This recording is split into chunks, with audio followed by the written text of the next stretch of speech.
आलिम रहनुमाओं के साथ उनकी मुलाकातों की जो तस्वीर आई हैं, फुटेजेस आई हैं, सच पूछें दिल खून के आंसू रो रहे हैं।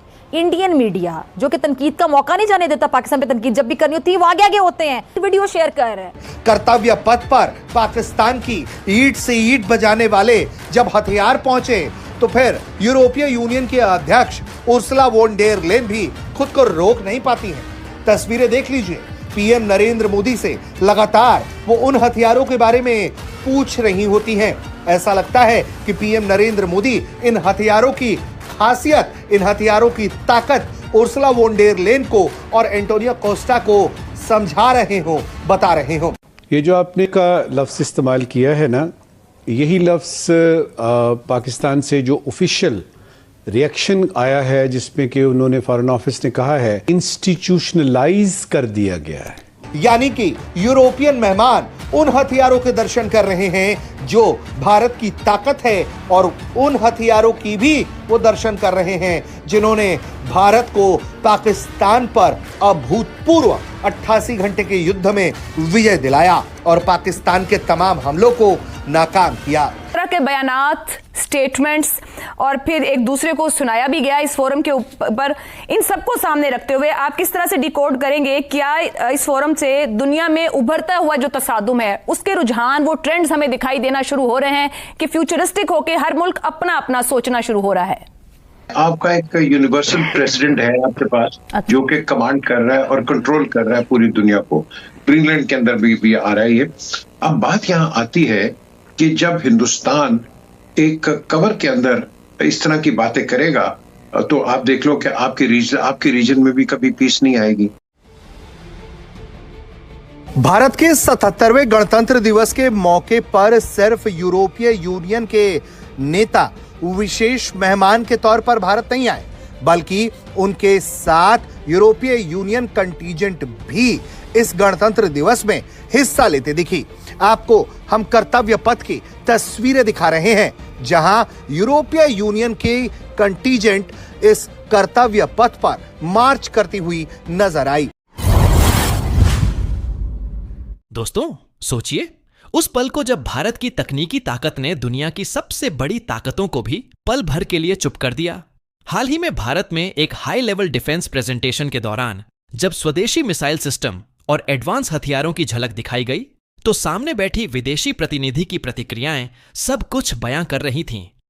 हर सिस्टम, हर डिटेल पर उनकी नजर रुक रुक कर ठहर रही थी, जैसे वे खुद समझना चाहती हों कि भारत इतनी तेजी से आत्मनिर्भर कैसे बन गया। यही वो पल था जिसने अंतरराष्ट्रीय मीडिया का ध्यान भारत की ओर खींच लिया। प्रेसिडेंट ट्रंप की टैरिफ पॉलिसी की वजह से इसने मजबूर कर दिया है इंडिया और यूरोपीय यूनियन को कि वो एक पेज पर आए, इकट्ठे हों और वॉशिंगटन की टैरिफ पॉलिसी का मिलकर मुकाबला करें। अब जो इस तरह की सूरत हाल है उसका वो ट्रंप स्पेसिफिक है। बासित साहब, 26 जनवरी और भारत का रिपब्लिक डे है, जैसा कि हम सब जानते हैं। इस मौके पर यूरोपियन यूनियन डेलीगेशन परेड में शिरकत करने के लिए, क्या आप अब भारत की खारिजा पॉलिसी में कोई बहुत ही विजिबल लाउड चेंजेस या बहुत सी तब्दीलियां देख रहे हैं? असर ऑफ टेक्नोलॉजी होगी और भारत अपनी इंडस्ट्री को डेवलप करेगा और वो ग्लोबल जो सप्लाई चेन्स है उसका हिस्सा बनेगा। देखिए, भारत अभी तक जो है ग्रोथ रेट बड़ा ज़बरदस्त है भारत का, 7% से ज़्यादा है जीडीपी का, जो कि काफ़ी इनकरेजिंग है as compared to other countries. अगर आप देखिए तो इवन चाइना का भी इस वक्त ग्रोथ रेट जो है वो 5 से 6% तक का है। तो भारत यकीनन ये चाहता है कि जो उसका एक डेवलपमेंट का जो प्रोसेस है वो रुके नहीं। अब भारत चूँकि ये चाहता है कि वो तीसरी बड़ी इकॉनमी बने, तो अगर ये प्रोसेस रुक गया तो उसके लिए मुश्किलात तो हो जाएंगी ना, क्योंकि अभी भी millions and billions of Indians live.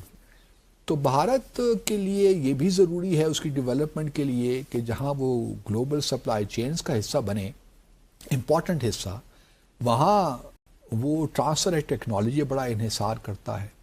अब ये टेक्नोलॉजी चाहे वो एआई में हो और टेक्नोलॉजी हो, वो उसको अगर अमेरिका से नहीं तो फिर यूरोप से ही मिल सकती है। सही। वाह जर्नैलो, क्या बयानिया बनाया है, जरा ये चेक करें।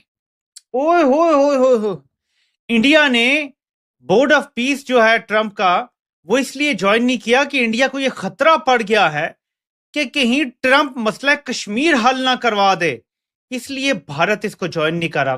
क्या आइडिया लेके आए हो, तालियां। एक और अच्छा बयानिया बोला है ना, कोई अच्छे बयानिया बनाओ। ये तो ना कहो कि हम नेतन्याहू की खिदमत के लिए नहीं जा रहे, कहो जा रहे हैं, लेकिन साथ हम कश्मीर भी हल करवा लेंगे। अब तुम्हें कुछ अक्ल आना शुरू हुई है, वेरी गुड।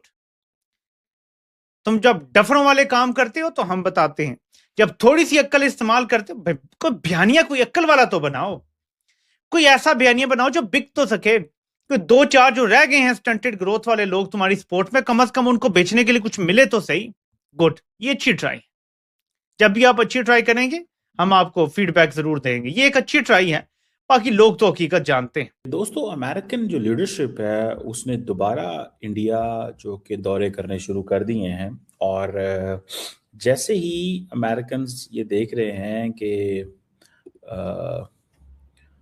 यूरोपियन यूनियन जो है वो कह रही है कि we are going to sign और we are going to work with the growth centers of the world, and they consider that India is a growth center and we need to make a presence in India. तो वो जो चीज़ है वो कर रहा है। अभी एक कांग्रेशनल डेलीगेशन जो है वो दिल्ली में है, जिसमें बहुत सारे लोग हैं, Adam Smith, Jimmy Petronis, Mike Rogers और इस तरह के लोग हैं, और अमेरिका के जो नए एम्बेसडर हैं सर्जियो गौर, जो कि बड़े पावरफुल शख्स हैं, जो कि south Asia and central Asia के स्पेशली भी देख रहे हैं, वो भी देख। ठीक है जी दोस्तों, बीते कुछ सालों में भारत ने रक्षा क्षेत्र में जो बदलाव किए हैं वह सिर्फ हथियारों तक सीमित नहीं है, बल्कि यह एक सोच, एक रणनीति और एक आत्मनिर्भर भविष्य की कहानी है। जिस तरह स्वदेशी तकनीक पर आधारित आधुनिक missile system, air defence platform और निगरानी उपकरण विकसित किए गए हैं, उन्होंने यह साफ कर दिया है कि भारत अब केवल आयात करने वाला देश नहीं रहा। हाल ही में हुए एक महत्वपूर्ण प्रदर्शन के दौरान जब इन तकनीकों को सामने रखा गया तो विदेशी प्रतिनिधियों की जिज्ञासा और हैरानी साफ दिखाई दी।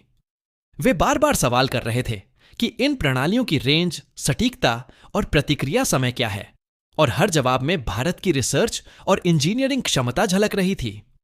यह वही क्षण था जब अंतर्राष्ट्रीय मीडिया में चर्चाएं शुरू हो गईं और पड़ोसी देशों की मीडिया में बेचैनी साफ नजर आने लगी।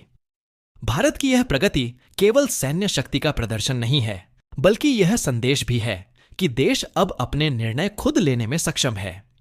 रक्षा क्षेत्र में आत्मनिर्भरता का मतलब है तेज प्रतिक्रिया, बेहतर सुरक्षा और वैश्विक मंच पर मजबूत उपस्थिति। यही कारण है कि आज भारत को केवल एक उभरती ताकत नहीं, बल्कि एक निर्णायक शक्ति के रूप में देखा जा रहा है। आने वाले समय में यह साफ है कि भारत की यह रणनीति न सिर्फ उसकी सुरक्षा को मजबूत करेगी, बल्कि वैश्विक संतुलन में भी उसकी भूमिका को और मजबूत बनाएगी।